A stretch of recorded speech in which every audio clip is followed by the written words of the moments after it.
नमस्कार दोस्तों, आइए सुनते हैं भगवती चरण वर्मा की लिखी हास्य कहानी इंस्टॉलमेंट। चाय का प्याला मैंने होठों से लगाया ही था कि मुझे मोटर का हॉर्न सुनाई पड़ा। बरामदे में निकलकर मैंने देखा कि चौधरी विश्वंभर सहाय अपनी नई शेवरले 6 पर बैठे हुए बड़ी निर्दयता से इलेक्ट्रॉनिक हॉर्न बजा रहे हैं। मुझे देखते ही वह हेलो, गुड इवनिंग सुरेश कहकर कार से उतर पड़े। गुड इवनिंग चौधरी साहब, अभी चाय पीने बैठा ही था, बड़े मौके से आए। चौधरी विश्वंभर सहाय गठे बदन के लंबे से युवक थे। उम्र करीब 25 वर्ष की थी। रंग सांवला, चेहरा लंबा और मुख की बनावट बहुत सुंदर।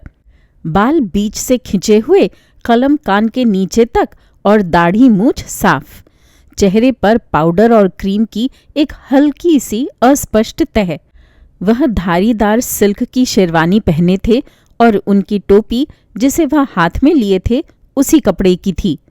गरारेदार पाजामा, पैर से मोजा नदारद लेकिन पेटेंट लेदर का ग्रिशियन पंप। चौधरी विश्वंभर सहाय के पिता चौधरी हर सहाय अवध के एक छोटे मोटे ताल्लुकदार थे। विश्वंभर सहाय अपने पिता की एकमात्र संतान थे, लेकिन लड़कर प्रयाग चले आए थे। पिता और पुत्र के स्वभाव में काफी समता होते हुए भी हल्की हल्की बातों में आपस में गहरा मतभेद रहता था। चौधरी हर सहाय और चौधरी विश्वंभर सहाय शराब में बराबर रुपया खर्च करते थे, लेकिन जहां पिता महुए के ठर्रे की 1.25 बोतल पी जाते थे, वहां पुत्र विस्की के 2 पैगों से ही संतुष्ट हो जाया करते थे। न पिता वैश्यागामी थे न पुत्र। केवल पिता रियासत की कुछ जवान वारिनों और चमारिनों पर 10-15 रुपया महीना खर्च कर दिया करते थे, तो पुत्र नगर में सोसाइटी गर्ल्स की दावत पर तथा उनको खेल तमाशे दिखलाने में 10-15 रुपया महीना खर्च कर दिया करते थे। पिता और पुत्र दोनों को ही राजनीति से रुचि थी, लेकिन जहां पिता अमन सभा के सभापति थे, वहां पुत्र कभी कभी खद्दर पहनकर कांग्रेस मंच से व्याख्यान दे दिया करते थे। परिणाम स्पष्ट था। एक दिन पुत्र ने पिता को बाग में भूसा भरने वाली कोठरी में बंद कर दिया और गांव में फिर वापस न आने की कसम खाकर शहर की राह पकड़ी। 12 घंटे तक गुम रहने के कारण काफी छानबीन करने के बाद चौधरी हर सहाय उस भूसे वाली कोठरी से बरामद किए गए। अपने पुत्र की नालायकी पर चौधरी हर सहाय बहुत क्रोधित हुए और उन्होंने अपना पिस्तौल निकाला। पति का ये उग्र रूप देखकर चौधराइन साहिबा अर्थात चौधरी हर सहाय की पत्नी या चौधरी विश्वंभर सहाय की माता ने स्वरों के साथ रोना आरंभ किया। शायद पत्नी का अकेले रोना चौधरी साहब को बुरा लगा, इसलिए उन्होंने भी अपनी पत्नी के स्वर में अपना स्वर मिलाया। उसके बाद दोनों गले मिले। प्रयाग आकर चौधरी विश्वंभर सहाय ने सिविल लाइंस में एक कॉटेज किराए पर ली। घर से चलते समय वह काफी रुपए साथ ले आए थे। फिर उनकी माता भी किसी न किसी प्रकार घर का खर्च काट कूट कर 200-300 रुपया पुत्र को भेज दिया करती थीं। यार सुरेश, 300 रुपया आज शाम तक चाहिए। आज दिन भर शहर की गली गली छान डाली, लेकिन कहीं इंतजाम न हो सका। आखिर में हार कर तुम्हारा दरवाजा देखना पड़ा। मैं मुस्कुराया। बस इतनी सी बात है, अभी लो। चाय का प्याला चौधरी साहब के सामने बढ़ाते हुए मैंने कहा। कुछ रुक कर मैंने फिर पूछा, आखिर ऐसी क्या जरूरत आ पड़ी? यार ये ना पूछो। क्या कहीं से कुछ फरमाइश तो नहीं हुई है? मैंने भेद भरी दृष्टि डालते हुए पूछा। नहीं, फरमाइश नहीं हुई है, इसका मैं तुम्हें यकीन दिलाता हूं, सक पकाते हुए चौधरी साहब ने कहा। मैं ताड़ गया कि कुछ दाल में काला है। देखो चौधरी साहब, बनो मत, ठीक ठीक बतला दो, रुपया मुझसे ही लेना है। हंसते हुए मैंने कहा, भाई कल कार का इंस्टॉलमेंट देना है, बस इतनी सी बात है। आखिर तुम्हें ये क्या सूझी जो तुम कार खरीद बैठे, जब तुम्हारे रोज के खर्च ही मुश्किल से चलाए चलते हैं? मैंने पूछा। यार उस दिन फंस ही गए, अब क्या किया जाए। किस दिन? अच्छा, तो जो बात अभी तक किसी को नहीं बतलाई वह तुम्हें बतलानी ही पड़ गई। तो सुनो, अभी 3 महीने की बात है। भुवन के बड़े भाई आए थे, उनसे मिलने के लिए मैं सुबह उनके बंगले पर पहुंचा। तांगा मैंने बंगले पर पहुंचते ही छोड़ दिया क्योंकि काफ़ी लोग इकट्ठा थे और मेरा ख्याल था कि जल्दी छुट्टी न मिलेगी। मेरा अनुमान गलत भी न था। खा पी कर करीब 12 बजे फुर्सत मिली। मुझे एक काम से चौक जाना था। मैंने भुवन से एक तांगा मंगवाने को कहा तो मालूम हुआ कि नौकर बीमार है। यह सोचकर कि बाहर निकलकर कोई सवारी ले लूँगा, मैं भुवन के बंगले से चल पड़ा। भाई सुरेश, जानते ही हो कि बरसात की धूप कितनी कड़ी होती है। ठीक दोपहर जमीन जल रही थी और खोपड़ी चटकी जा रही थी। फाटक के बाहर आकर मैं एक पेड़ की छाया में खड़ा हो गया और सवारी की प्रतीक्षा करने लगा। मैं करीब आध घंटे वहां खड़ा रहा, लेकिन कोई खाली तांगा न निकला। तबीयत परेशान हो गई। मेरा बंगला वहां से करीब 2 मील की दूरी पर था। पैदल चलने के ख्याल से ही आंखों के आगे अंधेरा छा जाता था। कुछ समझ में न आ रहा था कि क्या करूं। अंत में मैंने ये तय किया कि यदि 10 मिनट में कोई सवारी नहीं आती तो जान पर खेलकर घर तक का रास्ता पैदल ही नापूंगा। 10 मिनट भी हो गए पर सवारी का पता नहीं। अब मैंने चलने के लिए कमर बांधी। पैर उठाया ही था कि इक्के की घड़घड़ाहट मुझे सुनाई दी। पीछे मुड़कर देखा तो एक खाली इक्का चला आ रहा था। मैं रुक गया। सुरेश, सच कहता हूं कि उस इक्के को देखकर जान में जान आई, लेकिन उस इक्के की बाबत यहाँ कुछ बतला देना आवश्यक होगा। मेरा ऐसा ख्याल है कि वह इक्का गदर के पहले बना होगा, क्योंकि इतनी पुरानी लकड़ी की चीज मैंने पहले कभी न देखी थी। पहिए छोटे छोटे, जिन पर लोहे का हाल चढ़ा हुआ था, धुरे से निकलने की लगातार कोशिश कर रहे थे, लेकिन निकल न पाते थे क्योंकि लोहे की एक एक कील उनको रोक रही थी। इसीलिए शायद उन कीलों से लड़ने के समय कभी कभी ये कर्कश आवाज कर देते थे। इक्के की छत बेर बेर चारों तरफ हिलडुल कर अपने बुढ़ापे को प्रकट कर रही थी। छत के 3 डंडे तो मौजूद थे, लेकिन चौथे के जवाब दे देने के कारण बांस का डंडा लगाया गया था। बाकी 3 डंडों में भी काफी मरहम पट्टी हो चुकी थी। उस इक्के पर एक गद्दा बिछा हुआ था जिसके ऊपर का कपड़ा फट गया था और रुई हवा में उड़कर दुनिया में घूमने फिरने की सोच रही थी। उस इक्के में जो घोड़ी जुती हुई थी वह करीब 3.5 फीट ऊंची, 5 फीट लंबी और 1 फुट चौड़ी होगी। उसकी एक एक हड्डी गिनी जा सकती थी। वह कभी कभी रुककर सुस्ताने का प्रयत्न भी कर लेती थी। इक्केवान करीब 70 वर्ष के बुजुर्गवार थे, जिनकी दाढ़ी काफी लंबी थी और सन की तरह सफेद, कमर झुकी हुई और दांत नदारद। उनके एक हाथ में चाबुक थी और एक हाथ में घोड़ी की रास। वह उस समय शायद अफीम की पिनक में ऊँघ रहे थे। सुरेश, तबीयत तो न हुई कि उस इक्के पर बैठूं, लेकिन मरता क्या न करता। मैं चलते इक्के पर ही उचक कर बैठ गया। घोड़ी ने अंदाज लिया कि इक्के पर बोझ अधिक हो गया और वह विरोध रूप में खड़ी हो गई। इक्के के खड़े होने के साथ ही जो झटका लगा तो बड़े मियाँ ने आंखें खोल दी। एक ही सांस में घोड़ी को माँ बहन की गालियां देते हुए 4-5 चाबुक फटकार गए। घोड़ी को चलना पड़ा। इसके बाद उन्होंने मुझे देखा। बाबूजी सलाम, कहाँ चलना होगा? बस सीधे चले चलो, मैंने कहा, क्योंकि मेरा बंगला उसी सड़क पर था। थोड़ी दूर चलने के बाद एक तांगा मेरी दाहिनी ओर से आगे बढ़ा। मैंने देखा कि उस तांगे पर 2 स्त्रियां बैठी थीं। उन दोनों को तुम भी जानते हो, प्रभा और कमला। ये दोनों जब मैं यूनिवर्सिटी में था तो मेरे साथ पढ़ती थीं। इधर इन दिनों इन दोनों से मेरी दोस्ती कुछ थोड़ी सी गहरी हो रही थी। सुरेश, क्या कहूँ, इनको देखते ही मेरा चेहरा पीला पड़ गया, कलेजा धक से हो गया। अगर इन्होंने मुझे इस इक्के पर देख लिया तो? एकदम मैंने अपना मुंह उधर से फेर लिया। लेकिन बदकिस्मती से मैं ही अकेला उस इक्के पर था। अगर और सवारियां होती तो शायद मैं छिप भी जाता। तांगा तेजी के साथ बढ़ा जा रहा था, लेकिन एकाएक धीमा हो गया। मैं उस समय पीछे देख रहा था। मैंने सोचा कि तांगा चाहे लाख धीमा किया जाए, मेरे इक्के को नहीं पा सकता। ये सोचकर मैंने संतोष की गहरी सांस ली। लेकिन एकाएक तांगा रुक गया और प्रभा और कमला दोनों ही जोर से खिलखिलाकर हंस पड़ी।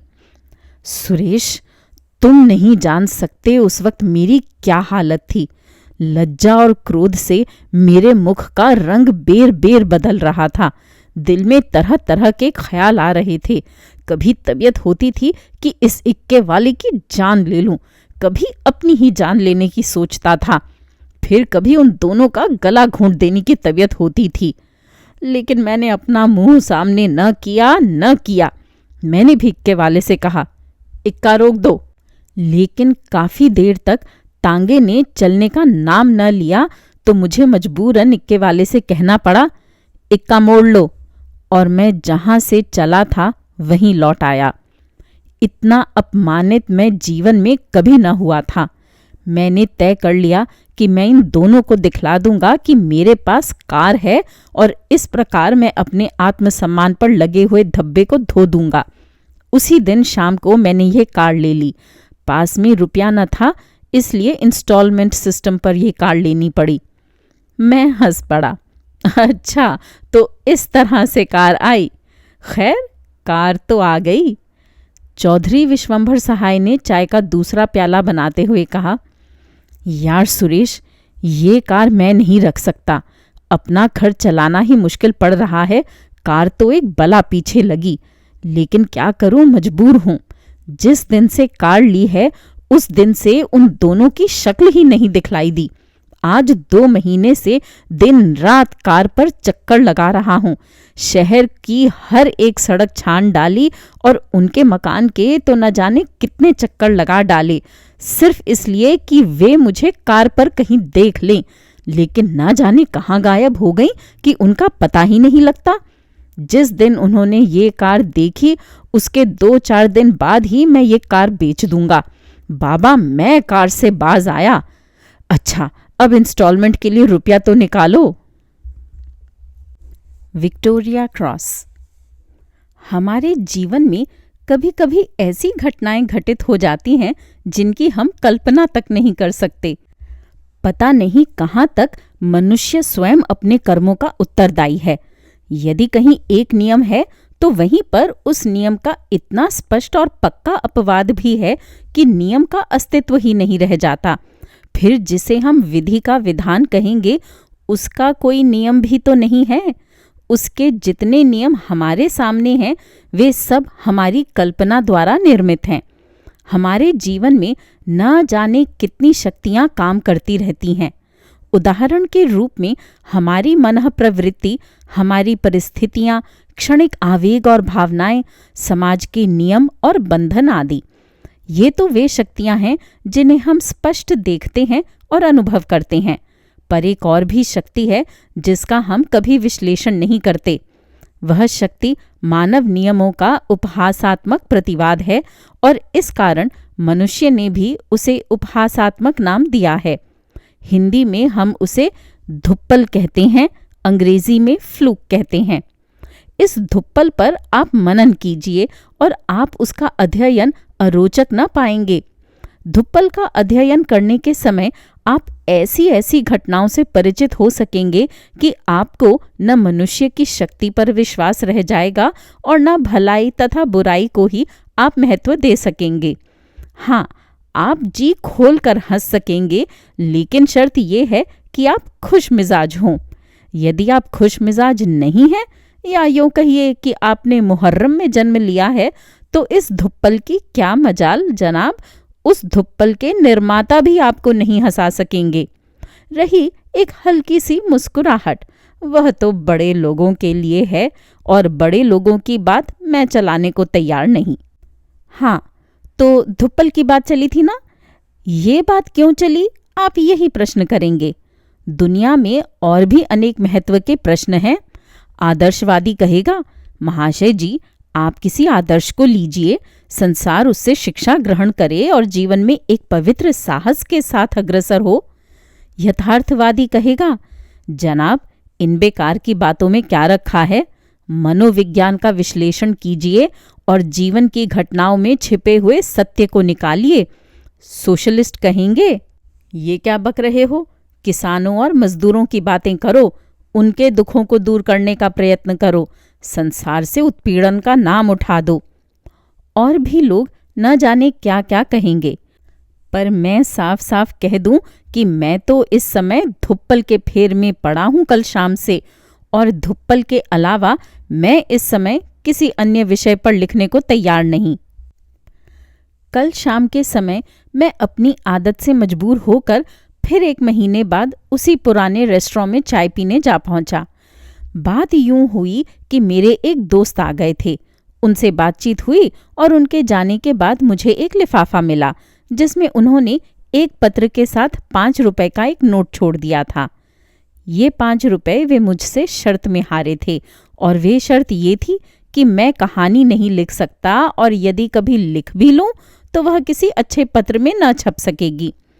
मैंने शर्त बदलने को तो बदली थी, पर बाद में मुझे दुख हुआ, क्योंकि ये शर्त बदना न था बल्कि उन मित्र की जेब से जबरदस्ती रुपया निकाल लेना था। अगर कोई व्यक्ति आपकी प्रतिभा को स्वीकार नहीं करता तो आपका ये कर्तव्य है कि उसे आप अपनी प्रतिभा से प्रभावित करके उससे अपनी प्रतिभा को मनवाएं, न कि आप उससे शर्त बंधकर उसके रुपयों को छीन लें। मुझे 5 रुपए मिले, मुफ्त के ही थे, पर वे रुपए जिस तरह से आए थे उसी तरह से खर्च भी होने चाहिए। घर से निकला ये सोचकर कि 5 रुपए किसी संस्था को दान दे दूं।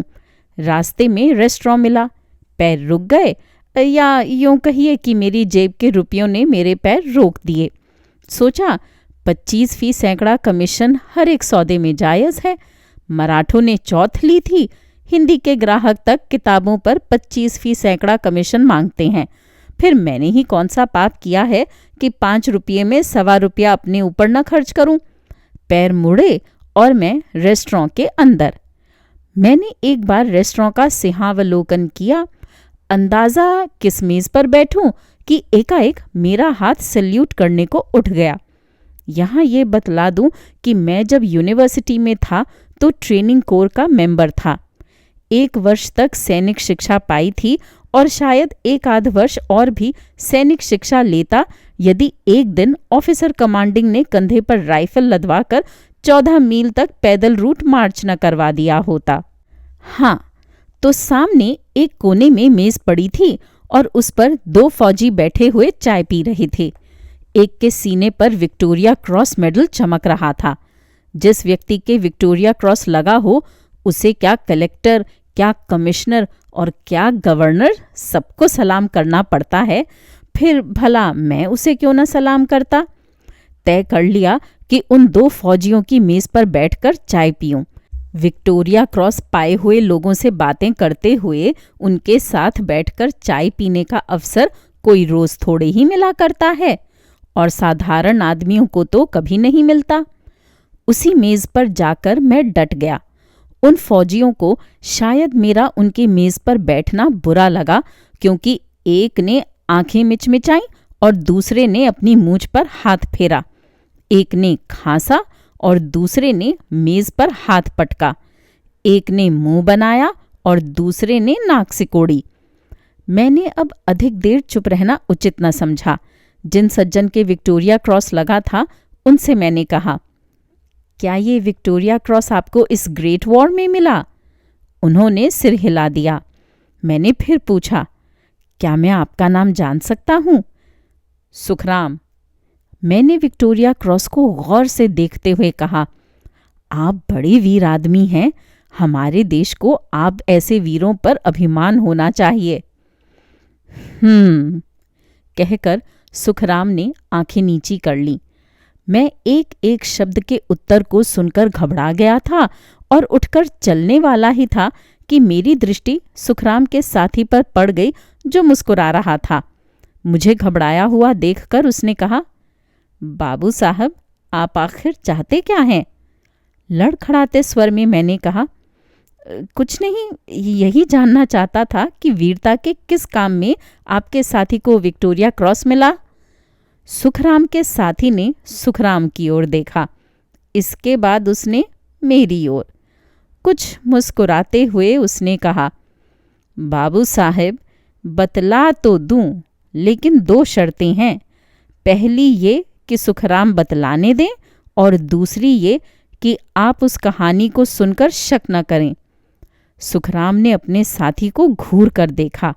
उसके साथी ने कहा, बाबू साहब, सुखराम नहीं चाहते कि मैं कुछ बतलाऊं। अब आप ही समझिए मैं किस प्रकार बतला सकता हूं। इस समय तक मेरा कौतूहल काफी बढ़ चुका था। जिसने वीरता नहीं की थी वह वीर का गुणगान करना चाहता था, पर वीर स्वयं ही नहीं चाहता था कि उसका गुणगान किया जाए। सुखराम क्यों मना कर रहा है, इसे जानने को मैं उत्सुक था। सुखराम के संबंध की कहानी विचित्र होगी, इतना मैं अनुमान किए हुए था। मैंने सुखराम के साथी से कहा, जैसी आपकी इच्छा, यदि आपके साथी नहीं चाहते हैं तो ना सही। ये कहकर मैंने बॉय को आवाज़ दी और 3 ग्लास बियर के मंगवाए। कुछ थोड़ा सा इनकार करने के बाद सुखराम और सुखराम के साथी ने बियर के ग्लास खाली कर दिए। इधर उधर की बातें हो रही थीं। उठते हुए मैंने सुखराम के साथी से कहा, ये मेरा दुर्भाग्य ही है कि मैं आपकी उस कहानी को न जान सका। अच्छा, अब मैं चलूँगा। बियर के ग्लासों ने सुखराम और सुखराम के साथी की गंभीरता को दूर कर दिया था। थोड़ी देर में हम लोग पक्के दोस्त हो गए थे। सुखराम के साथी ने मेरा हाथ पकड़कर मुझे बिठला लिया। बाबू साहब, अब चाहे सुखराम कहने दें चाहे न कहने दें, लेकिन मैं तो आपको कहानी सुनाऊंगा ही। सुखराम भी मुस्कुराया। अरे सुना भी दो, कौन मेरा बिगड़ जाएगा। सुखराम के साथी ने आरंभ किया। बाबू साहब, हम लोग एक ही गांव के रहने वाले हैं। जब लड़ाई छिड़ी उस वक्त मैं फौज में था। पहले तो समझा लड़ाई जल्दी ही खत्म हो जाएगी, लेकिन वह काहे को खत्म होने की, और जर्मनी ने दांत खट्टे कर दिए। हम लोग ना होते तो बाबू साहब अंग्रेज शर्तिया ये लड़ाई हार जाते। अरे हम ही लोगों ने तो ये लड़ाई जीती। हाँ, तो जब लड़ाई शुरू हुई तब भर्ती भी शुरू हुई, और जैसे जैसे लड़ाई जोर पकड़ती गई वैसे वैसे भर्ती जोर पकड़ती गई। एक दिन भर्ती करने वाले पहुंचे हमारे गांव और उनके सामने पड़ गए सुखराम। सुखराम अपनी जोरू से पिट के नदी में डूबने जा रहे थे। सो भर्ती करने वालों ने देखा सुखराम को और सुखराम ने देखा भर्ती करने वालों को। सुखराम की समझ में बात आ गई कि भर्ती वाले जान के गाहक हैं, और भर्ती वालों की समझ में ये बात आ गई कि सुखराम जिंदगी से आजिज हैं। बस फिर क्या था, सुखराम भर्ती हो गए। 6 महीने तक कवायद सिखाई गई और 7वें महीने लाद दिए गए सुखराम जहाज पर लड़ने के लिए। वहां ये हम लोगों को मिले। सुखराम मुझे देख के बड़े खुश हुए। लगे कहने कि दुनिया घूम रहे हैं, फौजी हैं, लौटकर मारे बूट के जोरू का कचूमर निकाल देंगे। ये बातें कर ही रहे थे कि हम लोगों को फायरिंग लाइन में जाने का हुक्म आया। फायरिंग लाइन में जाने का हुक्म पाते ही हमारे बटालियन के लोगों के चेहरे पीले पड़ गए, लेकिन सुखराम के चेहरे पर शिकन नहीं। आप नहीं जानते बाबू साहब कि ऐसा क्यों था। बात ये थी कि सुखराम बेचारे क्या जाने कि फायरिंग लाइन क्या बला है। इनके लिए तो जैसे हिंदुस्तान से विलायत आना, वैसे ही बंदरगाह से फायरिंग लाइन पर जाना। हम लोग ट्रेंचों में पहुंचे और गोलाबारी शुरू हुई। अब सुखराम की हालत देखिए, इन्होंने रोना शुरू किया। जिंदगी में तोप की आवाज सुनी न थी। यहाँ जो तोपें और बंदूकें चलती देखीं तो बौखला गए। इधर गोली चली और उधर सुखराम भागे, पर मैंने सुखराम को पकड़ लिया। ट्रेंचों के बाहर निकलना और मर के गिर पड़ना बराबर ही है, लेकिन सुखराम बौखलाए हुए, उन्हें ये पता कहाँ। हम लोगों ने लाख समझाया, पर इनकी समझ में बात ना आई। समझते तब जब रोने और चिल्लाने से इन्हें फुर्सत मिलती। अंत में हम लोगों ने इन्हें बांध दिया। 3 दिन तक ये बंधे रहे। इन 3 दिनों तक हमें किन किन मुसीबतों का सामना करना पड़ा ये हम ही जानते हैं। चौथे दिन गोलाबारी ने भयानक रूप धारण किया। दुश्मन ने हमारी ट्रेंचों पर धावा बोला और हम लोग सबके सब उनको रोकने में लग गए। सुखराम को ये मौका मिला।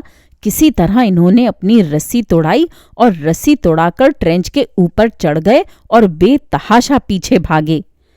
बाबू साहेब, सुखराम की ऐसी बेशर्म जिंदगी भी हम लोगों ने नहीं देखी। चारों तरफ से गोलियों की बौछारें हो रही हैं, तोप के गोले गिर रहे हैं, बम फूट रहे हैं और सुखराम इन सबों के बीच से सही सलामत भागे चले जा रहे हैं। एक गोली कान से बातें करती हुई निकल गई।